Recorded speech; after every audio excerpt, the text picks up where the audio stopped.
So I am re-recording our lecture from Monday because the video has been a nightmare dealing with it, but I figured out how to fix it so that way when we have lecture tomorrow, I will have it working properly. So I just wanted to kind of re-go over this MOS transistor theory. I shared this quote from this book about accidental empires, and specifically if the automobile had followed the same development cycle as the computer, the Rolls Royce would cost $100, get 1 million miles to the gallon, and explode once a year. The reason why is I shared this is that we have a lot of issues about the development cycles with MOS, and it always boils down to MOS transistor theory and particularly this concept of Moore's law.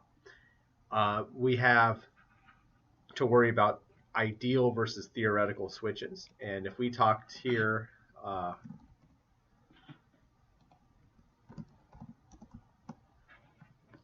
this epic pen, there we go. So we're talking about ideal versus real operation. We talked a lot about capacitance and the distance between plates, and how when we have this gate, source, and drain in a transistor, that there's actually distances between this, particularly with your silicon dioxide. And in lecture on Monday, we talked a lot about the thickness and how that the distance between the plate and the material between the plate is important. So that we talked about the EOX TOX equation, and we'll review that again here in a minute. So transistor, you have rise and fall. In an ideal situation, it just goes up and down, but you have to worry about this load capacitance, which drives how long it takes. So we then talked about this static current. So in your pull up and pull down transistor networks, you have to worry about drain current, and this idea, when I talked about this quiescent operation, it means is that in theory, you're not supposed to have any current going through this transistor when it's off. However, there is a little bit of static current going this way, whereas there should be the holes should be flowing through your NMOS transistor in an ideal situation. So we talked about 2.1. So if you want to press pause in the video so you can get 2.1 through 2.5, I'm going to be reading these a little faster than during lecture because most of you already have this. So the capacitance is the ability of a body to store an electric charge. So you have two plates and the charge potential is stored between them. And if you recall from lecture, we talked a lot about silicon dioxide being between them. So then capacitance, the equation is related to the rate of change of voltage times the capacitance is equal to the current. And then we have a lot of, I don't care. If an average current is applied, then the time it takes to switch from 0 to VDD, like so, is related to the capacitance times the current times the supply voltage. And static operation within the circuit is not changing voltage, so that's, it's not drawn perfectly, but should be some sort of switch, and then up here. And that is your dynamic operation, and is here, and your static operation is here and here. So static operation occurs when the circuit is not changing voltage. The dynamic operation occurs when the inputs change. Energy is required to charge and discharge the load capacitance, so we're going to relate the energy of the circuit to the static and dynamic power consumption. Dynamic consumption is related to the load capacitance, because we have, if we recall from up here, we have this load capacitance that we deal with, which relates to the distance between the gate, source, and drain, and how we get that current to flow through. Supply voltage is important, so it's VDD squared, and it's times the frequency.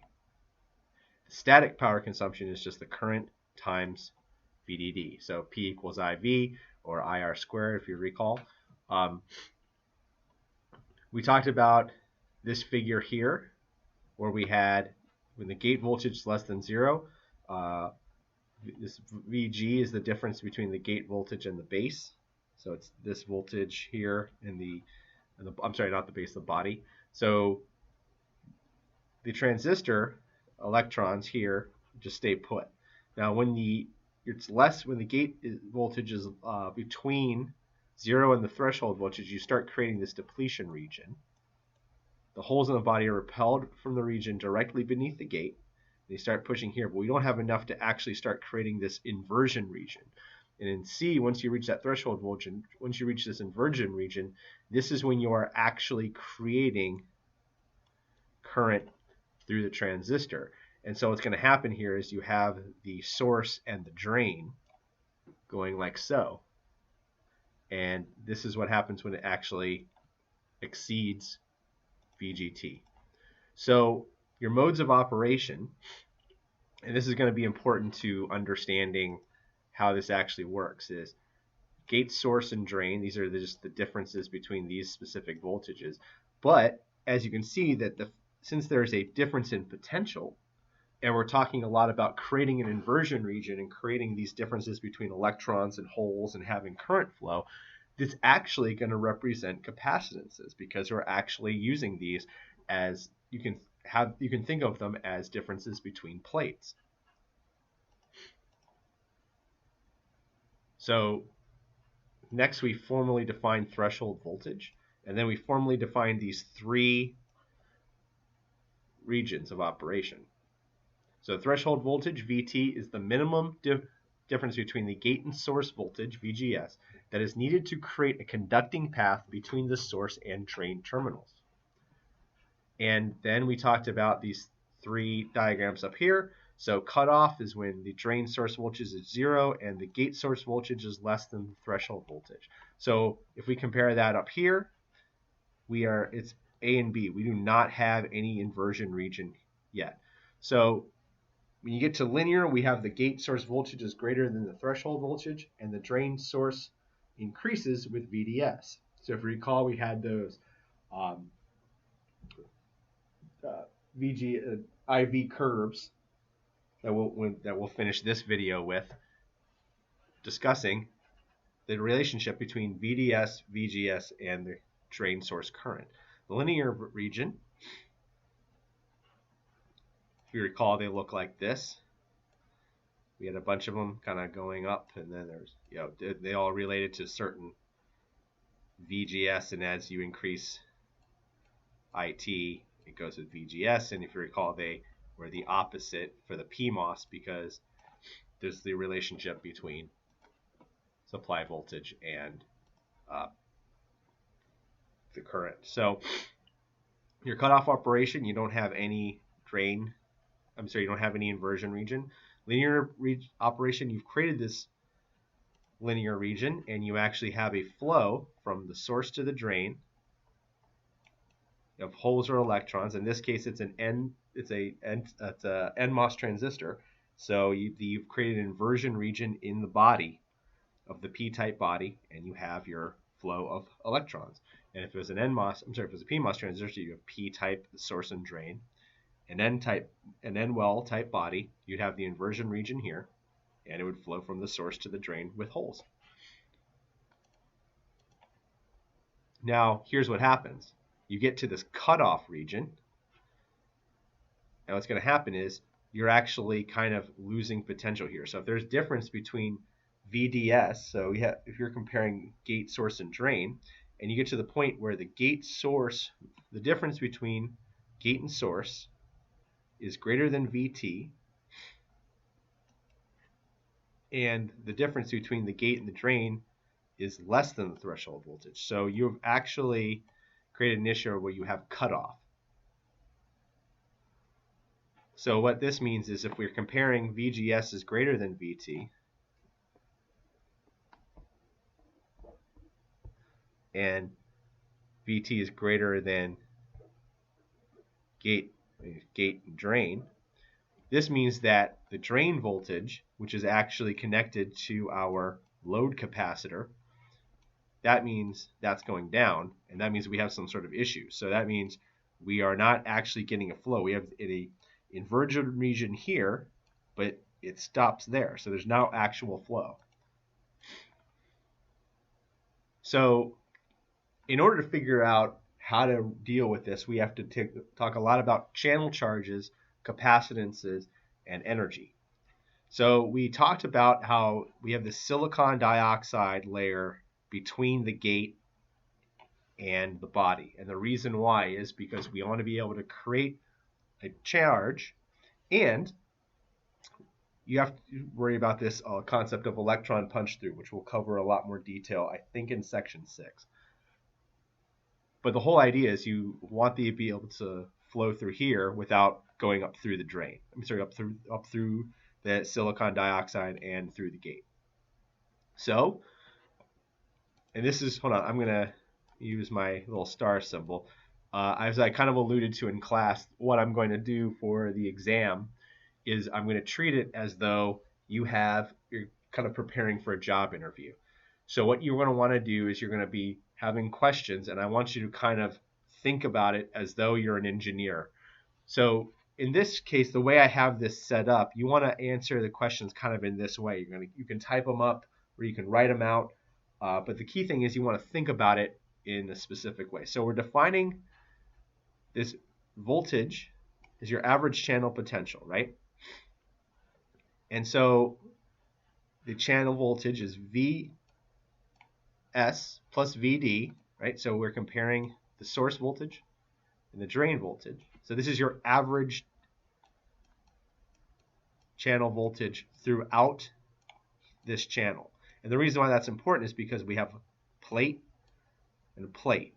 So there's potentially different voltages all the way through here. So we have to calculate the average. So we take Vs plus Vd over 2. That's just your average. Now, in order to try to reduce the number of variables you need, we knew that the difference between Vd and Vs is Vd minus Vs. So what we're going to do is we solve for Vd here. The drain voltage is going to be equal to Vds plus Vs, which makes sense because you're subtracting Vs and adding Vs. And that is where this comes from.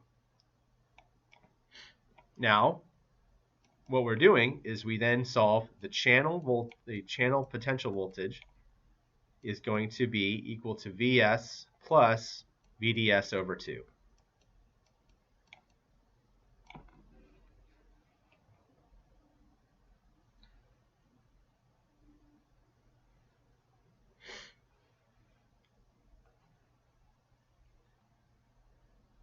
So now what we're doing is we want to find the difference between the gate to channel potential. So that's just Vg minus Vc. So we have determined an average voltage channel, right? And we want to find the difference here between this plate and this plate, right? So now we have our potential difference here. And so we then just subtract the value we came up with here, Vs plus Vds over 2. And so we have just Vg minus Vs minus Vds over 2, which we then simplify here using the notation Vgs minus Vds over 2. And now we have calculated the potential between these two voltages.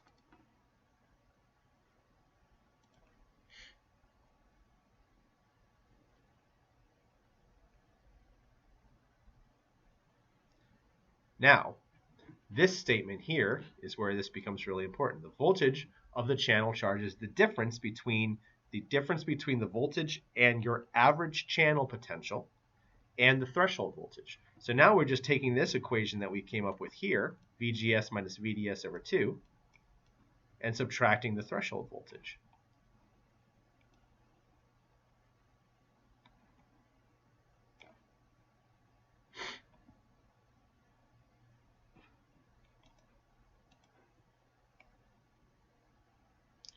So what we built previously is we're trying to now relate the voltage potential of the channel and the capacitance. because that allows us to relate the rate of change of the current, as we discussed earlier. So we talked about the oxide thickness, right? And that relates to the difference between the gate and the channel. So we now know the distance between the plates, but it's not just the distance between the plates. We have to worry a lot about what is between the plates as well. So first we talk about the permittivity of free space. So if the permittivity in a vacuum is how fast electrons can move back and forth, right? And we're able to relate that to the speed of light and a constant.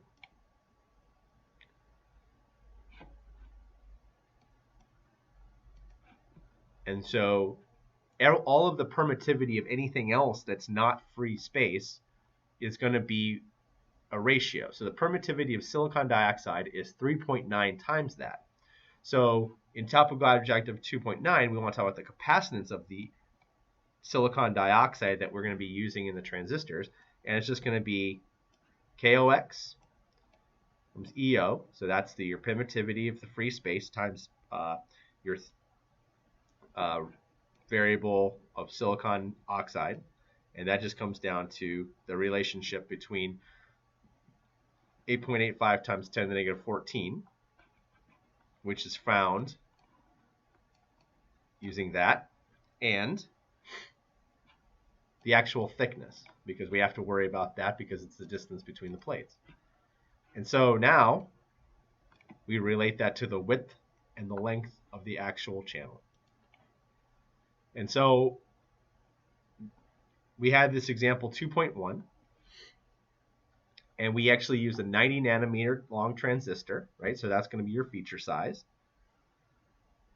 And has a thickness of 16 angstroms. So typically you'll see it with a little O above it. What is its gate capacitance per micron of width? So that's the key thing. We weren't given width in the question. So every time you get some width here, you get 16 angstroms, you get 3.9, which is our constant, 8.85 times 10 to the negative 14 times 90 nanometers, and you plug it in, and that is your ratio. So there's a couple other equations that you'll need to remember from electronics. I think, forgive me, I'm still kind of learning where it is at Ole Miss you're taking everything. I'm still just relating everything back to electronic materials where I went to USF. So the charge of the transistor is the voltage times the capacitance. So now we've actually derived what these are, right? So we know that the transistor channel, you have your threshold voltage, which is the amount you need to create the inversion channel.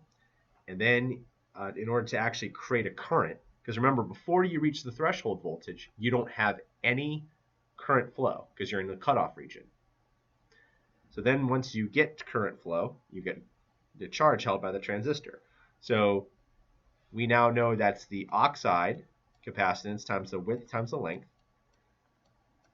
VGC minus VT, we define it as this. And then we also were able to relate that to VDS minus 2 minus VT. And then we have the permittivity of silicon dioxide divided by the thickness of the silicon dioxide times width times length.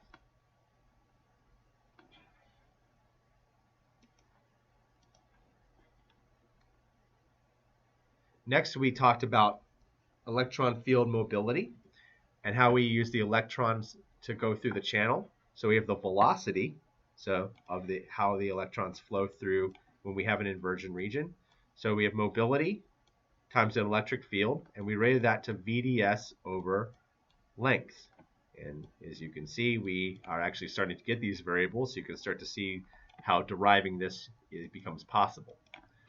So what we're actually going to do is we're going to start plugging in to our old equations from electronic materials. So we have the charge of the channel divided by the length of the channel divided by the velocity of the electrons or holes flowing through the channel.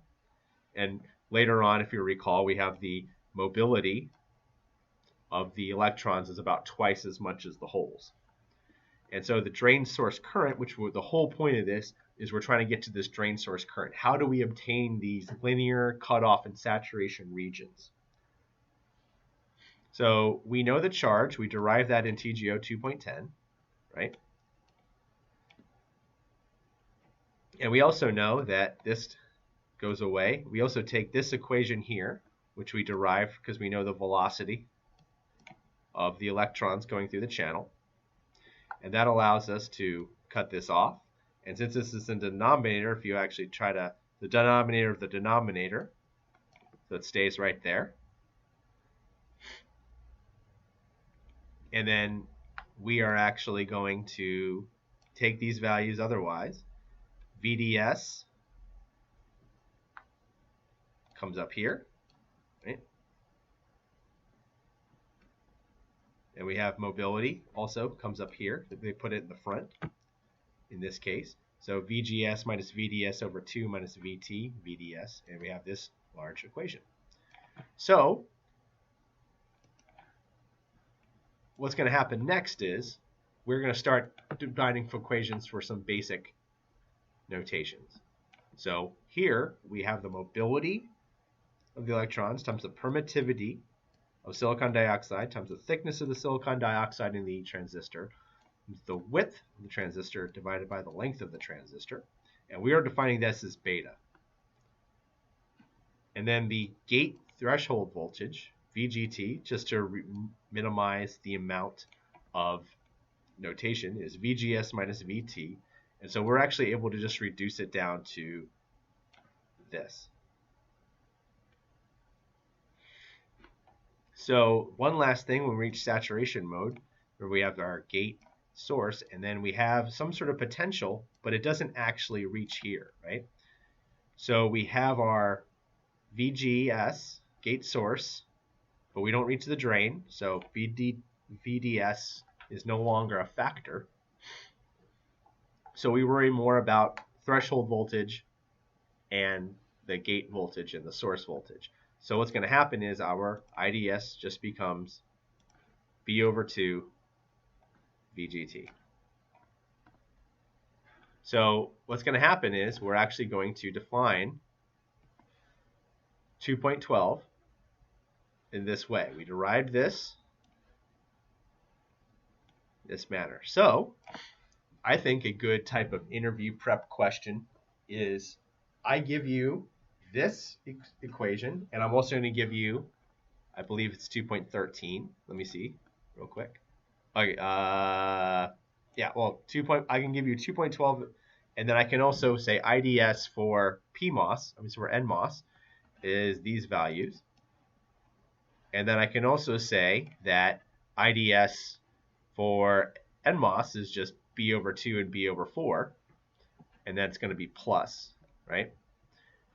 And then I can say, describe to me in detail, including derive, and describe to me in detail why this is. So you should be able to, by doing this, you should be able to describe to me that you understand how the gates and source capacitance works.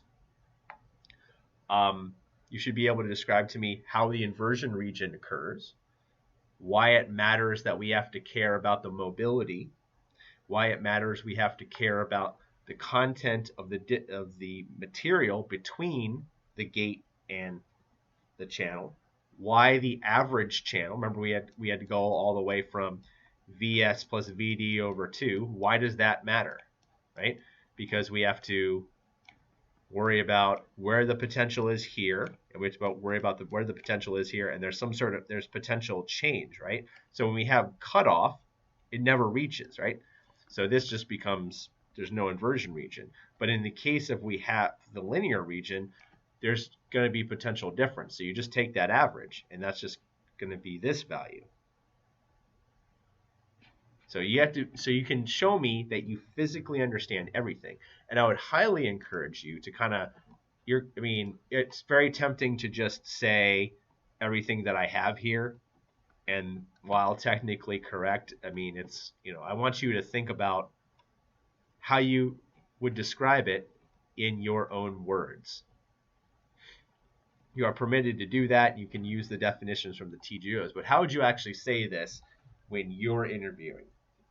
So I will reiterate that again as I give the take-home exam. So we assume that the mobility of holes and electrons is a ratio of 2. So the last thing we did in lecture was this example question, where first we solve for beta, because if we know beta, it makes everything easy. So the field mobility of electrons was 350 centimeters squared, Vs at 70 degrees Celsius. The gate oxide thickness is 100 angstroms. And so we had this ratio as was given. So we just plug these values in. 350 is our mobility. We already know 3.0. We know 8.85. 100 times 10 to the negative 8 is given here in the problem. 4 to 2 is our width and length ratio. And then we solve it and it comes 240. So then we just plug it in, and we also know that since the ratio is by 2, we get 240 and 120.